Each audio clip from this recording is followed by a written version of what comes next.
प्रभू येशू ख्रिस्ताच्या पवित्र नावात पुन्हा एक वार सर्वांना प्रेमाचा सलाम. प्रभूच्या कृपेने आणि त्याच्या महान पवित्र आत्म्याच्या सामर्थ्याने आणि ज्ञानाने गेल्या काही दिवसांपासून आपण इब्री लोकास पत्र 11वा अध्याय आणि त्यातील 32व्या वचनापर्यंत आपण अभ्यास करीत आलेलो आहे. आणि अनेक विश्वासवीरांच्या विश्वासाच्या जीवनाविषयी अनेक गोष्टी आपण पाहिलेल्या आहेत आणि निश्चित माझा विश्वास आहे की त्यांच्या जीवनातून आपल्या विश्वासी जीवनात अभिवृद्धी झालेली आहे आणि ही वृद्धी देवाच्या गौरवासाठी निश्चित उपयुक्त ठरत आहे. याबद्दल थोर देवाला मी धन्यवाद देतो. आज आपण ह्या विश्वासरूपी जिण्याची 30वी पायरी चढत असताना आपण इब्री लोकास पत्र 11वा अध्याय आणि 32वा वचन वाचूया. त्या ठिकाणी असं लिहिलं आहे, आणखी काय सांगू. गिदोन, बाराक, शमशोन, इफ्तह, दावीद, शमुएल व संदेष्टे यांचे वर्णन करू लागलो तर वेळ पुरणार नाही. गेल्या दिवसामध्ये आपण गिदोन, बाराक, शमशोन, इफ्तह यांच्या विश्वासी जीवनाविषयी काही गोष्टी बारकाईने पाहिल्या होत्या. आज आपण दाविदाच्या विश्वासी जीवनाविषयी काही गोष्टी पाहणार आहोत. दाविदाचा अभ्यास किंवा दाविदा हे व्यक्तिमत्व आम्ही संडे स्कूल पासून त्याच्याविषयी ऐकत आहोत किंवा काही धड्यांमध्ये इंग्रजी पुस्तकांमध्ये देखील शालेय पाठ्यपुस्तकामध्ये डेव्हिड अँड गल्ल्याथ यांच्याविषयी आपण ऐकलेलं आहे. आणि हा दावीद जो इस्रायलाचा राजा, त्याच्याविषयी प्रेषितांच्या कृत्ये 13वा अध्याय आणि 22व्या वचनामध्ये डॉक्टर लूक असं लिहित आहे पवित्र आत्म्याच्या मार्गदर्शनामध्ये की इशायाचा पुत्र दावीद मला माझ्या मनासारखा मिळाला आहे, तो माझ्या सर्व इच्छा सिद्धीस नेईल. देवाचं म्हणणं, देवाची इच्छा किंवा देवाचे शब्द की इशायाचा पुत्र दावीद मला माझ्या मनासारखा मिळाला आहे. का? कारण दावीद माझ्या मनासारखा म्हणजे माझ्या मनामध्ये एका राजाविषयी ज्या अपेक्षा आहे, जसं आम्ही पाहतो की शाऊलाविषयी ज्या अपेक्षा होत्या प्रभूच्या, पूर्ण अपेक्षा भंग केलेला राजा आम्ही त्या ठिकाणी पाहतो. त्या ठिकाणी आपण त्या शाऊलाच्या जीवनातून प्रभू काहीतरी नाराज झालेला दिसतो, मन दुखवलेलं आहे. म्हणून दावीद हा जो राजा आहे किंवा दावीद हा जो निवडलेला आहे देवाचा, त्याच्याविषयी प्रभू म्हणतो हा माझ्या मनासारखा आहे आणि तो माझ्या इच्छा सिद्धीस नेईल. आणि खरोखर दाविदाच्या या संपूर्ण कार्यकाळामध्ये आम्ही पाहतो की दावीद कसा विश्वासयोग्य प्रभूबद्दल किंवा प्रभूसाठी तो जीवन जगलेला आहे. दाविदाचा जीवनक्रम आम्ही 1 शमूएल, 2 शमूएल आणि साधारणतः 1 इतिहास या पुस्तकांमध्ये दाविदाचा जीवनक्रम किंवा कार्यकाळ आम्ही पाहतो. दावीद याचा अर्थ होतो की प्रिय. आणि म्हणूनच दावीद हा देवाच्या मनासारखा किंबहुना देवाचा प्रिय असा तो ठरलेला आहे. म्हणून आज ह्या विश्वासी जीवनामध्ये तो दावीद आम्हाला काही गोष्टी सांगत आहे. त्याची ओळख तो करत असताना 2 शमूएल याच्या 23व्या अध्यायामध्ये त्याची सुंदर ओळख करून देत आहे. आणि त्या ठिकाणी शीर्षक तो लिहितो की दाविदाचे अखेरचे बोल किंवा दाविदाच्या या जीवन कार्यामधले त्याचे शेवटचे बोल काय आहे बघा बरं. 2 शमूएल 23वा अध्याय, पहिलं वचन, दाविदाची शेवटली वचने ही काय आहेत? होय, ज्यास उच्च पदावर चढविले, जो याकोबाच्या देवाचा अभिषिक्त, जो इस्रायलाचा मधुर स्तोत्र गाणारा, तो इशायाचा पुत्र दावीद असे म्हणतो.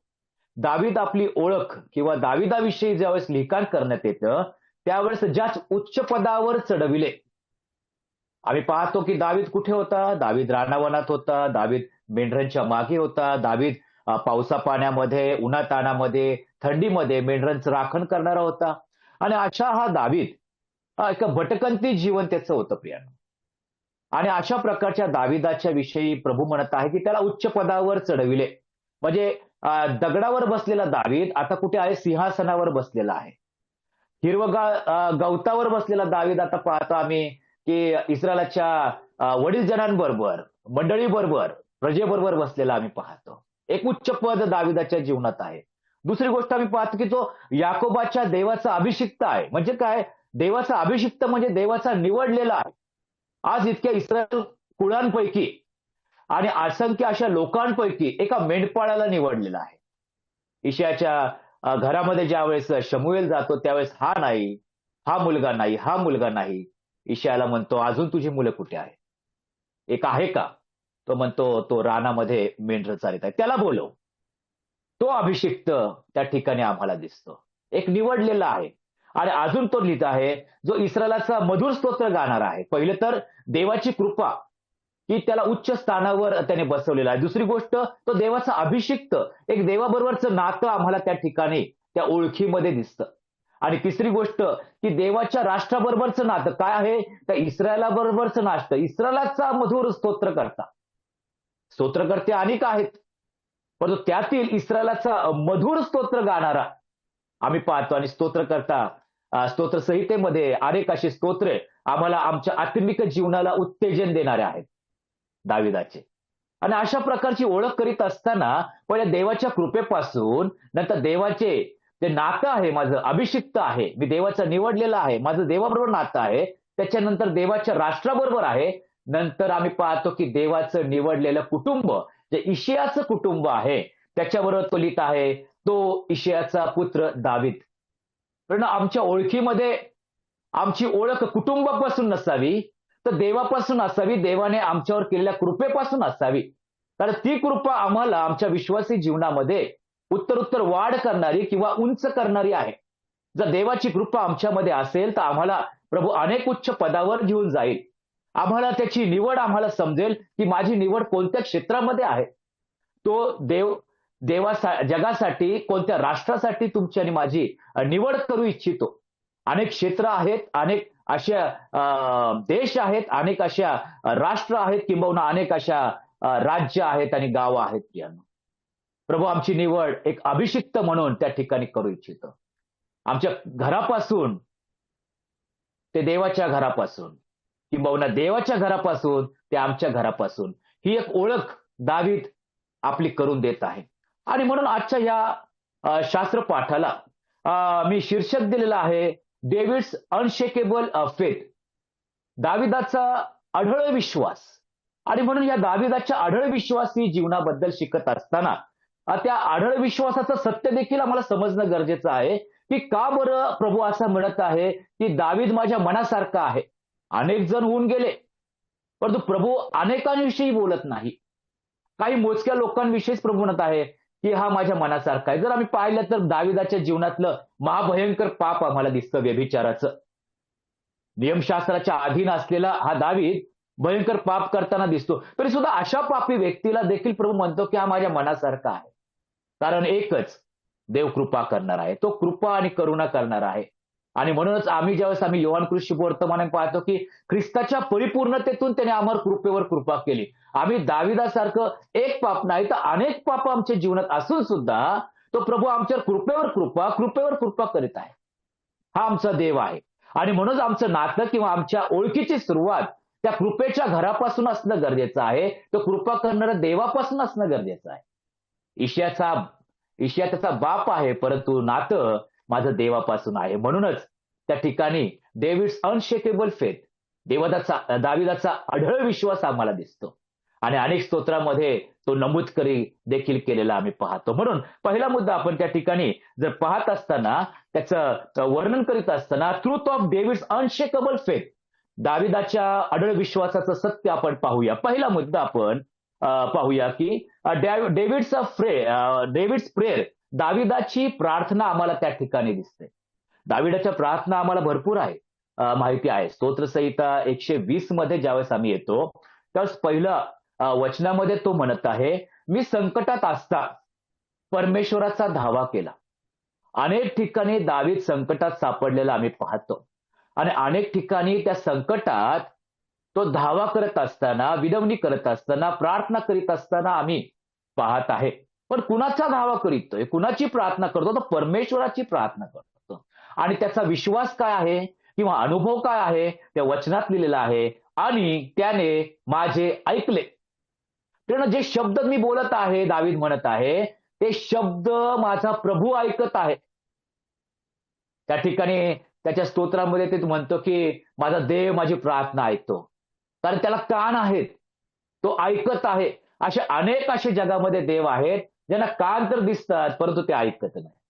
पण माझा प्रभू माझी प्रार्थना ऐकतो, माझी विनवणी ऐकतो, माझं रडणं ऐकतो.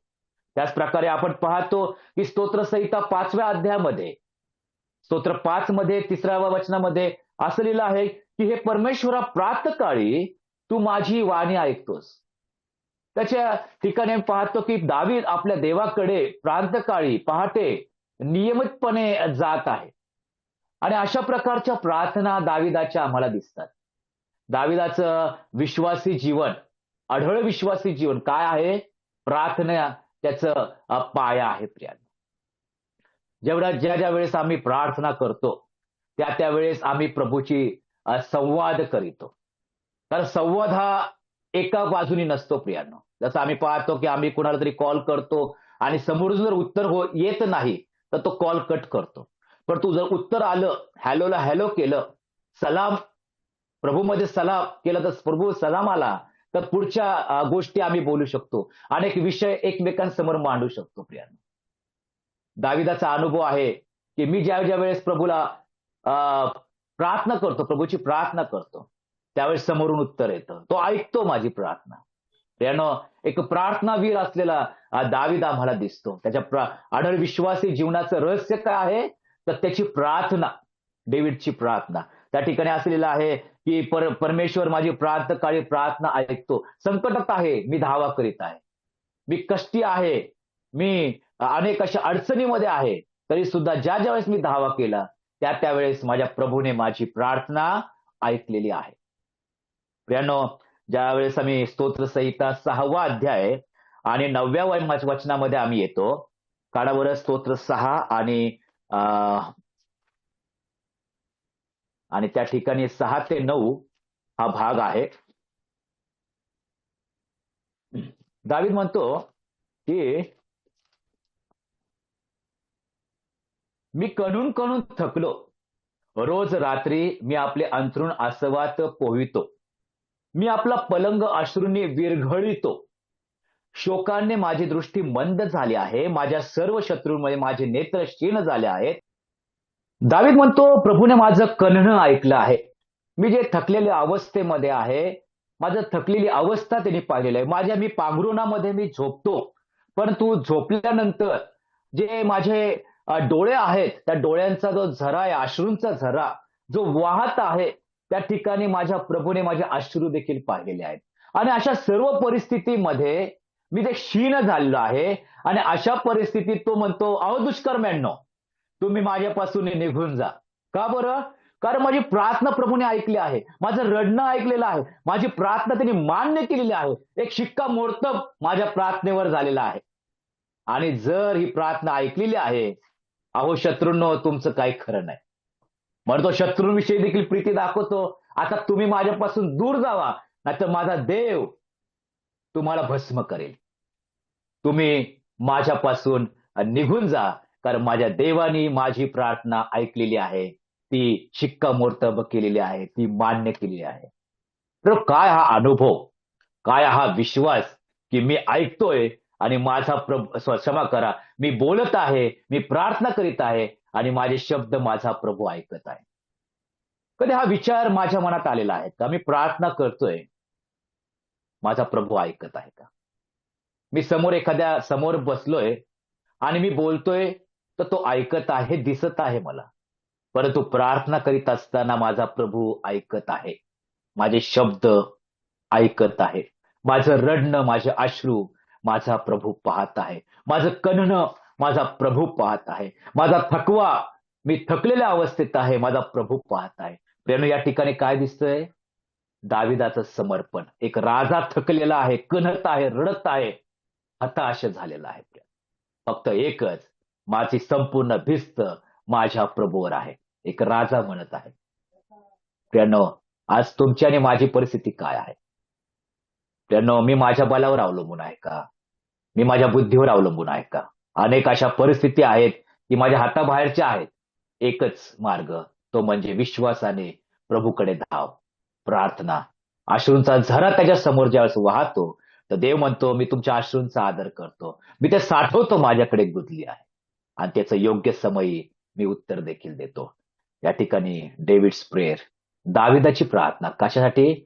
विश्वासी, त्याचं आढळलं विश्वासी जीवन आहे, त्याचं रहस्य एक म्हणजे त्याची प्रार्थना. दुसरी गोष्ट आपण पाहूया की दाविदाचा पराक्रम, डेव्हिड्स प्रावस. काय आहे दाविदाचा पराक्रम? आम्ही पाहूया की 1 शमूएल 18वा अध्याय आणि वचन 5 मध्ये असं लिहिलेलं आहे, जिकडे जिकडे शाऊल दाविदास पाठवी, तिकडे तिकडे जाऊन तो चतुराईने कार्य सिद्धी करील. शाऊलाने त्यास म्हणजे दाविदास योद्ध्यांवर नेमिले. त्यानं शाऊलाकडे अनेक योद्धे होते, परंतु आम्ही पाहतो की गल्लादाचा वध केल्यानंतरच्या या गोष्टी की अनेक योद्ध्यांवर त्याला नेमिले, म्हणजे थोडक्यात त्याला सेनापती केलेलं आम्ही पाहतो.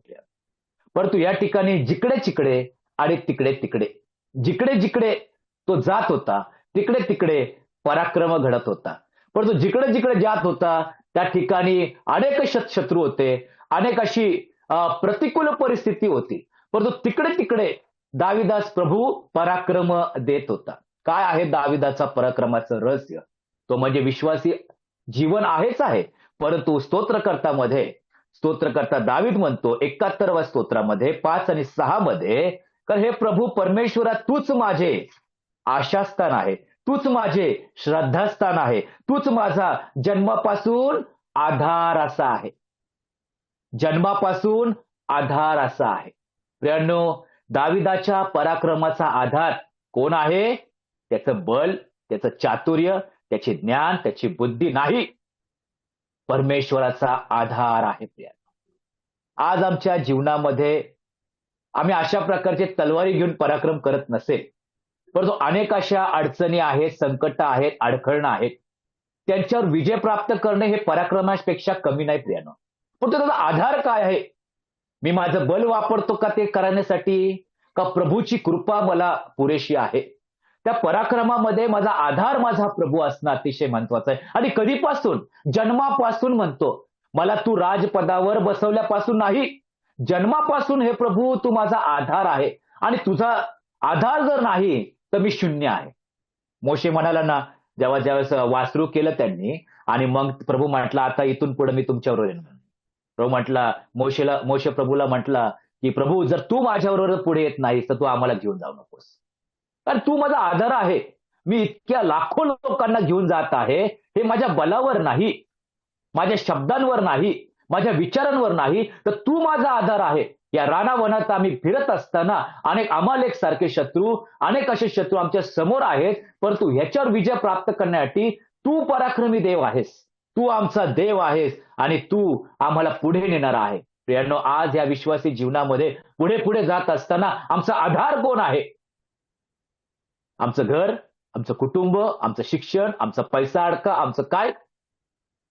आमचा आधार प्रभू परमेश्वर आहे. दावीद म्हणतो, माझ्या पराक्रमाचा आधार काय आहे? जन्मापासून तो माझा आधार आहे. स्तोत्रसंहिता 121 आणि 1 आणि 2 या वचनामध्ये, मी माझी दृष्टी पर्वतांकडे लावतो, मला सहाय्य कुठून मिळेल? परंतु जो आकाश आणि पृथ्वीचा निर्माण करतो, जो परमेश्वर आहे, त्याच्यापासून मला सहाय्य मिळते, कारण तो माझा आधार आहे. तो आधार स्वर्गापासून आहे. प्रियांनो, तो ख्रिस्त स्वर्गापासून आलेला तो आधार आम्हाला दिसतो. त्याने आम्हाला आधार दिला. त्या वधस्तंभावर तो स्थिर राहिला, तो आधार आम्हाला त्या ठिकाणी दिसतो. कारण कोणताही मनुष्य आपल्या भावाला खंडणी भरून सोडू शकत नाही, कारण आमच्या जीवाची खंडणी इतकी मोठी आहे की त्याची भरपाई कधीच होत नव्हती. परंतु तो आधार आमचा वधस्तंभावर खेळलेला आहे. त्याने पराक्रम केला, म्हणून आज आम्ही पापावर विजय प्राप्त करू शकतो, तो पराक्रम करू शकतो. अनेक वेळा सैतानाला अनेक अशा त्याच्या युक्तीमध्ये आम्ही त्याचा पराभव करू शकतो. कारण का? तर तो आमचा आधार आहे. त्यानो 1 शमूएलामध्ये ज्यावेळेस आम्ही येतो, त्यावेळेस 17व्या अध्यायापासून आपल्या पराक्रमाविषयी गोष्टी सांगत असताना तो काय म्हणत आहे बघा बरं. एक परिचित वचन आहे, 1 शमूएल 17वा अध्याय. त्या ठिकाणी तो शाऊलाशी बोलत असताना तो म्हणतो, 32व्या वचनापासून जर वाचलं, मग दावीद शाऊलास म्हणाला, काय म्हणाला? त्या बलिष्ठामुळे कोणाही माणसाचे मन कचरू नये, आपला दास जाऊन त्याशी लढेल. शाऊल दाविदास काय म्हणतोय, की ह्या बलिष्ठांशी लढण्यास तू समर्थ नाहीस, कारण तू केवळ तरुण आहे आणि तो बाळपणापासून कसलेला योद्धा आहे. तू तरुण आहेस, तू कसलेला नाही थोडक्यात, परंतु हा जो आहे कसलेला योद्धा आहे. मग काय म्हणतोय दावीद? शाऊलास म्हणाला, की आपल्या पाची शेरडे मेंढरे राखीत असता एकदा सिंह आला, एकदा अस्वल आलं, कळपातील एक कोकरू घेऊन गेला. तेव्हा मी त्याच्या पाठीस लागलो, त्यास मारिले व कोकरास त्याच्या जबडातून सोडविले. मजवर त्याने झडप घातली, तेव्हा मी त्याची दाढी ओढून त्याला हाणून ठार केले. आपल्या दासाने त्या सिंहास व अस्वलास मारून टाकिले. हा असूनती बलिष्ठी ह्या दोहोंपैकी एकसारखा ठरेल, कारण त्याने जिवंत देवाच्या सेना तुच्छ लेखिल्या आहेत. 37 मध्ये आणखी दावीद आणखी म्हणाला, ज्या परमेश्वराने मला सिंहाच्या व अस्वलाच्या पंजातून सोडविले, तोच मला या बलिष्ठांच्या हातातून सोडवेल. शाऊल दाविदास म्हणाला, जा, परमेश्वर तुझ्या बरोबर आहे. दाविदाच्या शब्दातून प्रगट होतं, की अस्वल असो किंवा सिंह असो, त्यावेळेस देखील परमेश्वर माझा आधार आहे. मी दुर्बळ आहे, परंतु माझा परमेश्वर कसा आहे? पराक्रमी आहे. माझा परमेश्वर कसा आहे? बलशाली आहे. माझा परमेश्वर कसा आहे? तो सामर्थ्यवान आहे. तो मला आधार देण्यास सक्षम आहे.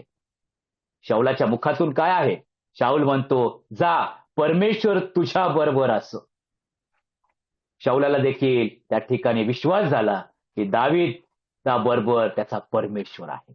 प्रियांनो, आज माझा विश्वास आहे का, की परमेश्वर माझा आधार आहे. परमेश्वर मला प्रत्येक गोष्टीमध्ये विजय प्राप्त करून देतो. आणि म्हणूनच हा 17व्या अध्यायामध्ये ज्यावेळेस आम्ही येतो आणि 45 आणि 47 वचनामध्ये त्या बलिष्ठी जो कसलेला योद्धा आहे त्याच्या समोर उभा राहिलेला असताना हा दावीद म्हणतो 45व्या वचनामध्ये, तेव्हा दावीद त्या ठिकाणी लिहिलं आहे, त्या बलिष्ठास म्हणाला काय, तू तलवार, भाला व बर्ची घेऊन माझ्यावर चढून आलेला आहेस. त्या ठिकाणी 3 त्याचे शस्त्र आम्हाला दावीद सांगत आहे. कुणाचे? गल्ल्याताचे. पण इस्रायली सैन्याच्या देवाला तू तुच्छ लेखिले आहेस. त्या सेनाधीश परमेश्वरच्या नामाने मी तुझकडे आलो आहे. काय आहे दाविदाचं शस्त्र? परमेश्वर हे नाव त्याच्याकडे आहे. प्रियांनो, त्याच्याकडे काय आहे? गल्ल्याताकडे तलवार आहे, भाला आहे आणि बर्ची आहे. आज आम्हाला पराक्रम करत असताना आम्ही काय शस्त्र वापरतो? आणि या ठिकाणी पाहतो की त्या ठिकाणी शस्त्र आहे ते म्हणजे परमेश्वर हे नाम आपल्या दावीद आपल्या जीवनात सांगत आहे. त्या ठिकाणी पुढे जर वाचलं आम्ही, की आज परमेश्वर तुला माझ्या हाती देईल, मी तुझा वध करीन व तुझे शिर धडापासून वेगळे करीन. मी आज बलिष्ठी सैनिकांची प्रेते आकाशातील पक्षास व वनपशूस देईल. तेव्हा इस्रायलामध्ये देव आहे असे अखिल पृथ्वी विदित करील. आणि या सगळ्या समुदायास कळून येईल की परमेश्वर तलवारीने, भाल्याने विजयी होतो असे नाही, तर हे युद्ध परमेश्वराचे आहे, तो तुम्हास आपल्या हाती देईल. हे युद्ध परमेश्वराचे आहे. For the battle is the Lord and he will give you in to our hands. दावीद म्हणतो, तुम्हाला परमेश्वर आमच्या हाती देईल. काय आहे आधार? की बर्ची नाही, तलवार नाही, तर परमेश्वराचं नाव आहे. तर हे युद्ध परमेश्वराचं आहे आणि परमेश्वर तुम्हाला आमच्या हाती देईल. दावीद तर एका व्यक्तीला मारावास गेला होता, गल्ल्यात आला, परंतु त्याचा विश्वास काय आहे? की आज गल्ल्यातच नाही, तर संपूर्ण बलिष्ठास आम्ही मारणार आहे. त्यानं काय विश्वास? कारण हा पराक्रम जो दाविदाचा आम्हाला दिसतो त्याच्या मागे फक्त एकमेव असा योद्धा आहे, तो म्हणजे परमेश्वर. परमेश्वर हे नाम त्याच्या हातामध्ये, त्याच्या मुखामध्ये, त्याच्या मनामध्ये, त्याच्या विचारामध्ये आहे. आज आमच्या विश्वासी जीवनात आम्ही पराक्रम करीत असताना हे नाम माझ्या मुखी, माझ्या विचारात, माझ्या आचारात, माझ्या मनामध्ये, माझ्या नेत्रांमध्ये वसलेलं आहे का प्रियांनो? दाविदाच्या अढळ विश्वासाचं रहस्य काय आहे? 1, त्याची प्रार्थना. 2, त्याचा पराक्रम. आणि पराक्रमाचा आधार काय सांगतो? तो माझा परमेश्वर माझा आधार आहे. आणि तिसरी गोष्ट आपण पाहूया की दाविदाचा संयम, डेव्हिड्स पेशन्स काय आहे बघा बरं. त्या 1 शमूएलामध्येच असताना 16वा अध्याय आणि वचन 12 मध्ये आम्ही त्या ठिकाणी दिसतं की ज्यावेळेस शमूएल इशायाच्या घरामध्ये गेला. त्या ठिकाणी असं झालेलं आहे की शमूएलाने 11 वचन शमूएलाने इशायास विचारले, तुझे सर्व पुत्र हजर आहेत काय? तो म्हणाला, एक सर्वात धाकटा राहिला आहे. तो पहा शेरडे मेंढर राखीत आहे. तेव्हा शमूएल इशायास म्हणाला, त्याला बोलविणे पाठवून आण. तो येईपर्यंत आम्ही भोजनास बसणार नाही. त्याने बोलवणे पाठवून त्यास आणले. त्याचा वर्ण तांबूस, डोळे सुंदर व स्वरूप मनोहर होते. तेव्हा परमेश्वराने त्यास म्हटले, उठ, त्यास अभिषिक्त कर, हाच तो आहे. मग शमूएलाने तेलाचे शिंग हाती घेऊन त्याच्या भावामध्ये त्यास अभिषेक केला आणि त्या दिवसापासून पुढे परमेश्वराचा आत्मा दाविदाच्या ठायी जोराने संचारू लागला. नंतर शमूएल उठून रामास गेला. शमूएला इशायाच्या घरामध्ये असलेला शमूएल आणि त्या घरामध्ये एका राजाचा अभिषेक होत आहे. तो राजा म्हणजे कोण? दावीद. 16व्या अध्यायामध्ये दाविदाचा अभिषेक झाला. म्हणजे काय झालं? की उठ, त्यास अभिषेक कर, हाच तो आहे. म्हणजे काय? की शाऊलानंतर हाच तो आहे. म्हणजे आता मी याला अभिषेक केलेला आहे. थोडक्यात प्रभूने त्या ठिकाणी दाविदाला राजा म्हणून घोषित केलेला आहे. एका छोट्या समूहामध्ये, एका कुटुंबामध्ये त्याच्या भावांसमोर, त्याच्या बापासमोर एक अभिषेक त्याला दिलेला आहे. आणि वचन आम्ही पाहतो की 16व्या अध्यायापासून जर बघितलं तर लगेचच त्याला राजगद्दी किंवा राजपद मिळालं आहे का? नाही प्रियांनो. ज्यावेळेस आम्ही गल्ल्यातासमोर हा उभा आहे तर शौल म्हणतो तू तरुण आहे, नाही का? परंतु त्या ठिकाणी प्रभूचा ज्या अभिषिक्त झालेला तो राजा त्या गल्ल्यातासमोर उभा आहे. आज कुणीही त्याला कबूल केलं नाही किंवा त्याला स्वीकारलेलं नाही राजा म्हणून. त्याच्या घरामध्ये देखील त्याला राजा म्हणून स्वीकारलेलं नाही. जसं आम्ही पाहतो की तो ज्यावेळेस त्या ठिकाणी गेला त्यावेळेस त्याचे भाऊ लोक देखील त्याच्या विरुद्ध बोलत असताना आम्ही पाहतो. एक अभिषेक केलेला राजा आम्ही पाहतो. किंबहुना त्या भावांसाठी भाकर घेऊन त्याचा बाप म्हणत आहे इशाया की तुझ्या भावांना ती भाकर घेऊन जा. का? एका राजाला अशी भाकर घेऊन कोण पाठवू शकतं का प्रियांनो? आणि अशा प्रकारे त्याला राजपद लवकर मिळालं नाही. आणि त्या ठिकाणी आम्ही पाहतो 1 शमूएल 18वा अध्याय पराक्रम केल्यानंतर 6 आणि 9 मध्ये ज्यावेळेस शौलाने हजारो मारले आणि दाविदाने लाखो मारले असा प्रचार झाला. अशी त्या ठिकाणी जय जयकार दाविदाचा झाला. त्यावेळेस शौलाचं मन दुखवलं आणि त्या ठिकाणी पाहतो की त्या दिवसापासून पुढे शौलाने दाविदावर डोळा ठेवला. दाविदाला मारण्याच्या योजना आखल्या आणि मग आम्ही त्या ठिकाणी पाहतो पुढे तर दावीद कुठे रानावनात भटकताना दिसतो, उन्हातान्हामध्ये दिसतो, पावसामध्ये आम्हाला दिसतो, थंडी गारठ्यामध्ये दिसतो आणि कुठे गुहेमध्ये लपलेला दिसतो. प्रियांनो, एक राजाची परिस्थिती पहा. परंतु पेशन्स त्याच्यामध्ये आहे, संयम आहे. त्याला माहिती आहे माझ्या प्रभूने मला निवडलेला आहे, मला राजपद तो एक ना एक दिवस देणार आहे. तो प्रार्थनेमध्ये तो संयम दिसतो प्रियांनो. त्याच्या जीवनात तो संयम दिसतो. जरी मी माझी भटकंती चालू आहे, सर्व कठीण परिस्थितीत आहे, परंतु या वेदनादायी जीवनामध्ये दाविदाचा संयम आम्हाला प्रभू सांगत आहे. प्रियांनो, ज्यावेळेस आम्ही 1 शमूएलमध्ये येतो 24वा अध्याय बघा बरं. 1 शमूएल 24वा अध्याय आणि वचन 3 पासून वाचतो. वाटेने जाताना तो एका मेणवाड्यापाशी आला. तेथे एक गुहा होती. कोण? शाऊल. तिच्या आत शाऊल बहिर्देशेस गेला. गुहेच्या अगदी आतल्या बाजूस दावीद व त्याचे लोक ऑलरेडी त्या ठिकाणी त्या गुहेमध्ये बसलेले होते. आणि तेव्हा दावीदास त्याचे लोक म्हणाले, परमेश्वराने आपणाला सांगितले होते की पहा, मी तुझा शत्रू तुझ्या हाती देईन, मग तुला वाटेल तसे त्याचे कर. हे घडून येण्याचा दिवस आज प्राप्त झाला आहे. तेव्हा दाविदाने उठून शौलाच्या झग्याचा काठ हळूच कापून घेतला. नंतर शौलाच्या झग्याचा काठ कापून घेतल्याबद्दल दाविदाचे मन त्याला खाऊ लागले. तो आपल्या लोकांस म्हणाला, मी आपल्या स्वामीवर, परमेश्वराच्या अभिषिक्तावर आपला हात टाकावा अशी गोष्ट परमेश्वर मजकडून न घडवो, कारण तो परमेश्वराचा अभिषिक्त आहे. असे बोलून त्याने आपल्या लोकांस आरविले. त्या शाऊलावर हात टाकू दिला नाही. मग शाऊल गुहेतून निघून मार्गस्थ झाला. त्या गुहेमध्ये दावीद आणि त्याचे लोक आहेत आणि शौल काही क्रिया करण्यासाठी त्या ठिकाणी गेलेला आहे आणि हळूच झग्याचा काठ कापलेला आहे. नंतर तो काठ शौलास दाखवतो खरा, परंतु त्या ठिकाणी लपून बसलेले दाविदाचे लोक आहेत आणि दाविदाच्या लोकांची किंवा त्याच्याबरोबर असलेल्या प्रजेची हीच इच्छा आहे की शाऊलास मारायचं.